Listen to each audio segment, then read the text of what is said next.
बहन थी, साली थी, यानी कि इसकी बीवी की बहन थी, वो इसके रिश्ते में साली लगी, बहन लगी, उसके साथ ही दरिंदगी की, उसको हमला कर दिया। फेल है। और ये इंतहाई जो है ना, वो दरिंदगी का फेल जो उसने किया है, वो उनको नहीं पता होता था कि ये हमारी वीडियोस बना रहा है। अस्सलाम वालेकुम नाज़रीन, आप देख रहे हैं 44 टीवी में आपका मेज़बान सरदार जुबैर राशिद लोगर। मैं इस वक्त मौजूद हूँ थाना सदर में मौजूद हूँ और आज आपकी एक ऐसे नौजवान से मुलाकात करवाने जा रहा हूँ जिसको इंसान कहते हुए शर्मिंदगी महसूस होती है, इसको दरिंदा बोल ले तो वो बेहतर है। इसने क्या किया, इसने यानी कि जो रिश्ते में इसकी बहन थी, साली थी, यानी कि इसकी बीवी की बहन थी, वो इसके रिश्ते में साली लगी, बहन लगी, उसके साथ ही दरिंदगी की, उसको हमला कर दिया। बाकी इस मुजरम से बात करते हैं, इसको जरा बराबर भी शर्म नहीं आई। क्या इस्लाम इस चीज की इजाजत देता है? अस्सलाम वालेकुम। वालेकुम। क्या नाम है? तैयब। तैयब। तो शादीशुदा है? जी। कितने बच्चे हैं? 3 बेटे। बेटे हैं बेटियां हैं? बेटी हैं। ऊंची आवाज में बात करें। बेटी हैं। बेटियां हैं? हाँ जी। तो आपने अपनी साली के साथ दरिंदगी की है, आपने जरा बराबर नहीं शर्म आई? आई। आई है। तो कितनी देर, शादी को कितनी देर हो गई है? 10 साल हो गए। 10 साल हो गए। हाँ। तो साली के साथ चक्कर चलाते हुए कितनी देर हुई है? 5-6 माह हो गए। 5-6 माह हो गए। तो कैसे आपका ये चक्कर चला, मुझे ये बताइएगा। वो फोन पे मुझे बुलाती थी, मैं चला जाता था। नहीं, फोन में कैसे आपको बुलाती थी? क्या आपको कॉल करती थी कि मेरे पास आ जाए? हाँ। कसम चला ली अपनी साली के साथ दरिंदगी का, जो आपने ये काम शुरू किया, तो कैसे शुरू किया, कैसे इसका आगाज हुआ? ये ऐसे ही वो मुझसे फोन पे पहले भी बातें होती रहती थी। अच्छा, पहले तो वैसे इंसान बहन भाइयों की तरह बातें करता है ना, तो आपने कैसे उसको अपने जाल में फंसा लिया? नहीं, वो भी रजामंद थी, मैं भी रजामंद था, तो फिर अच्छा, ही तो आपके पास आपकी बीवी है, इस्लाम ने आपको इजाजत दिया, आपने निकाह किया, 3 बेटियां पैदा की हैं, उसके बाद अपनी साली के साथ दरिंदगी कर रहे हैं, तो कैसे रजामंदगी है उसकी? क्या इस्लाम इस चीज की, मुसलमान है आप? जी। क्या इस्लाम इस चीज की इजाजत देता है कि अपनी बहनों के साथ ना करें? हाँ जी। उसके पेट में आपका बच्चा, आपको इल्म है? ये अब डीएनए होगा तो पता चलेगा। अच्छा, तो आपने अपनी साली के साथ ना नहीं किया? नहीं, ये मैं मानता हूँ मैंने किया है। अच्छा, आप कह रहे हो कोई बच्चा मेरा नहीं है? हाँ, क्योंकि वो पहले भी किसी से मिलती रही है ना। अच्छा, हाँ जी। तो आपने उसको रोकने की बजाय अपने साथ सेट कर लिया? उसने बोला तो मैंने शादी करनी है। अच्छा, तो आप अपनी बीवी को तलाक देते थे, अपनी साली के साथ शादी कर लेते, ऐसे मुमकिन था ना? हाँ। अपनी बीवी को भी रखा हुआ है और अपनी साली के साथ भी ज़िना कर रहे हैं। कितनी बार अपनी साली के साथ आपने ज़िना किया? 2 दफा। 2 दफा किया। हाँ जी। तो आपने उसको कैसे डील कैसे किया, कैसे उसके साथ ये आपने घिनौना धंधा शुरू कैसे कर दिया, मुझे ये बताइए। रजामंदगी किसे कहता होता है? मैं आपकी बात से इत्तेफाक करता हूँ, थी तो रजामंदगी, मगर है तो काम को तो गलत है ना। काम गलत है। तो आपने कैसे ये काम शुरू किया, ये बताइएगा। ये ऐसे ही दोनों जाता था मैं उधर मिलने। आपकी बीवी उस वक्त कहाँ होती थी जब ये आप घिनौना धंधा करते थे? घर होती थी।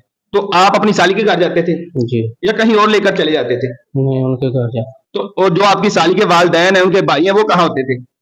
वो उधर पास खेतर है, उधर चले जाते। क्षेत्रों में चले जाते थे। तो अगर आपकी बेटी के साथ खुदा ना करे आपकी बेटी के साथ या आपकी बीवी के साथ या आपकी बहन के साथ कोई ऐसा काम करेगा, तो आप उसे क्या करेंगे? छोड़ देंगे? नहीं। दुख होगा ना? बहुत दुख हो। आप उसको मारने तक चले जाएंगे या नहीं मारेंगे आप उसे? नहीं जी, हो सकता है कि हो सकता है आप ऐसा कर दें। हाँ। तो मुझे पता चला कि आप लोगों के आसपास, आपके घर के जो आसपास लोग हैं, आपके हमसाए हैं, आप उनकी भी फीमेल की तस्वीरें बनाते थे, क्या ये सच है? ये तस्वीरें वैसे मोबाइल लिया था तो वो बनाता था। अपने घर की बनाए ना, अपनी बहन की बनाए, बेटी की बनाए, बच्चों की बनाए, लोगों की फैमिली की तस्वीरें कौन सा कानून देता है आपको इजाजत? यानी पाकिस्तान इस चीज की इजाजत देता है कि आप अपनी छत पे खड़े हो जाए और लोगों के घरों में लोगों की बहनें की, बेटियों की, शादीशुदा जो खवातीन है, जो यानी कि अभी कन्वारी है, उनकी तस्वीरें बना ले? क्या आपको पाकिस्तान का इस चीज की इजाजत देता है? नहीं। तो आप क्यों नहीं लोगों के साथ, अपने हमसायों के साथ, आप उनकी फीमेल की कौन तस्वीरें बना रहे? वैसे मोबाइल लिया था तो बनाएंगे। तस्वीरें रखने का मेरे भाई मकसद क्या है? अपने मोबाइल में किसी की बहन की तस्वीरें रखने का क्या मकसद है, मुझे बताइए। कोई नहीं। उनको ब्लैकमेल बाद में करना था? नहीं जी, कोई नहीं। तो फिर क्यों तस्वीरें लोगों की बनाते हो? कितने लोगों की तस्वीरें हैं आपके पास? जो आपके हमसाए हैं, कितने लोगों की तस्वीरें हैं आपके पास? तकरीबन 2-3 की होंगी। 3 फीमेल की तस्वीरें हैं। हाँ। तो आपका ये जो घिनौना धंधा था, ये बेनकाब कैसे हुआ? कैसे पता चल गया कि आप अपनी साली के साथ ज़िना कर रहे थे, वो भी 3-4 साल से कर रहे थे? तो कैसे ये पता चला? 3-4 साल से नहीं, 3-4 माह से। 3-4 माह से जो कर रहे थे, तो कैसे पता चल गया? कैसे आप पकड़े गए? आप मुझे ये बताइएगा। ये मेरे खिलाफ उन्होंने दरखास्त दी थी। आपकी उनके साली ने एप्लीकेशन दे दी, उनके भाइयों ने। उनके भाइयों ने दे दी, हाँ। उसके बाद पुलिस ने आपको पकड़ लिया, हाँ जी। तो क्या आपने इकरार जुर्म कर लिया? जी। शर्मिंदगी महसूस हो रही है? बहुत। देखने वाले नाज़रीन को क्या मैसेज देना चाहेंगे? ऐसे घिनौने काम करने चाहिए? नहीं जी। नहीं करने चाहिए? नहीं। क्या आपको कौन सी सजा मिलनी चाहिए? अपने मुंह से बताइएगा। मैंने उनसे माफी की अपील की है, अगर मान गए तो ठीक है, नहीं तो फिर जो सजा होती वो तो मिलनी है। जरा बराबर भी नहीं शर्म, अभी भी माफी मांग रहे हो? जो आप माफी तो मांगनी है। माफी मांगनी, उस वक्त आपको नहीं याद आया कि मैं अपनी बेटी के साथ, अपनी बहन के साथ, यानी कि आपकी साली बहन के बराबर होती है, उसके साथ ज़िना कर रहा हूँ, उसको हमला कर रहा हूँ, तभी आप कह रहे हैं कि मैं माफी की अपील करता हूँ? जरा बराबर नहीं शर्मिंदगी आपको महसूस हो रही है ऐसे काम करते हुए? हो रही है। पहले भी बचपन में भी ऐसे काम करते थे? नहीं। रिकॉर्ड याफ्ता हो? पहले थाने में आपका रिकॉर्ड मौजूद है? नहीं। किसी और केस में पकड़े गए हो? कभी नहीं। पहली बार ये काम किया? पहली बार। तो अब आपको जरा बराबर भी नहीं शर्मिंदगी हो रही? हो रही है। आपके जो रिश्तेदार हैं वो देखेंगे, आपकी बहनें देखेंगी, आपके भाई देखेंगे, आपके बच्चे बड़े होने हैं, आपकी बेटियां जवान होनी है, क्या वो ये वीडियो देखेंगी तो उसके बाद क्या महसूस करेंगी कि हमारा बाप इस तरह का दरिंदा है? बुरा महसूस करें। बुरा महसूस करेंगी ना? जी। जी नाज़रीन, ये थे तैयब नामी अफराद, जिसको इंसान बोलते हुए मुझे शर्मिंदगी महसूस होती है। इसको इंसान बोलूं या हवान बोलूं कि इसको जरा बराबर शर्म नहीं आती कि अपनी ही साली के साथ घिनौना धंधा शुरू कर देता है, उसको हमला कर देता है, उसके पेट में इसका बच्चा है, इस दरिंदा सिर्फ इंसान का बच्चा है, इसको तैयब बोलते हुए मुझे शर्म आती है। तैयब नाम का मैनी जानते हो? क्या नाम है तैयब? तैयब के मैनी का पता है ना? जी। क्या मैनी है? और पाक। माशाल्लाह, क्या पाक है तू। तुझे जरा बराबर नहीं शर्म आई ऐसा काम करते हुए? अपने नाम की लाज रख लेते मेरे भाई, जरा बराबर भी अगर आप में गैरत होती तो। जी ये देख लें, तैयब नाम है, नाम का मतलब है पाक, तो काम देख लें पाका वाले। मगर मैं अल्लाह हकाम से अपील करना चाहूंगा, ऐसा दरिंदा सिर्फ इंसान को कानून के मुताबिक, पाकिस्तान के ऐन के मुताबिक सख्त से सख्त सजा देनी चाहिए, ताकि किसी देखने वाले जो नौजवान नस्ल है उनको ये मैसेज देना चाहूंगा कि खुदा के लिए इस नौजवान को देखें, इस दरिंदा सिर्फ इंसान को देखें और कुछ सीखने की कोशिश कीजिए। आप बात करवाई, अब हमारे पास मौजूद है AS इमरान, उनसे बात करते हैं। अस्सलाम वालेकुम। वालेकुम सलाम। इमरान भाई, आप ये बताइएगा, ये दरिंदा सिर्फ इंसान आपने कैसे पकड़ लिया?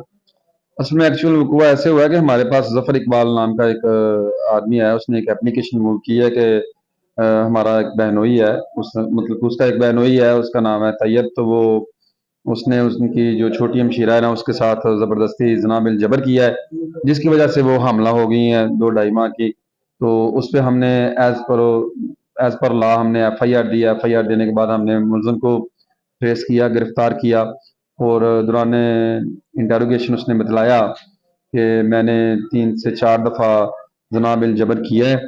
तो मैंने फिर दौरान इन्वेस्टिगेशन हमने पूछा कि आप ये काम कैसे करते थे?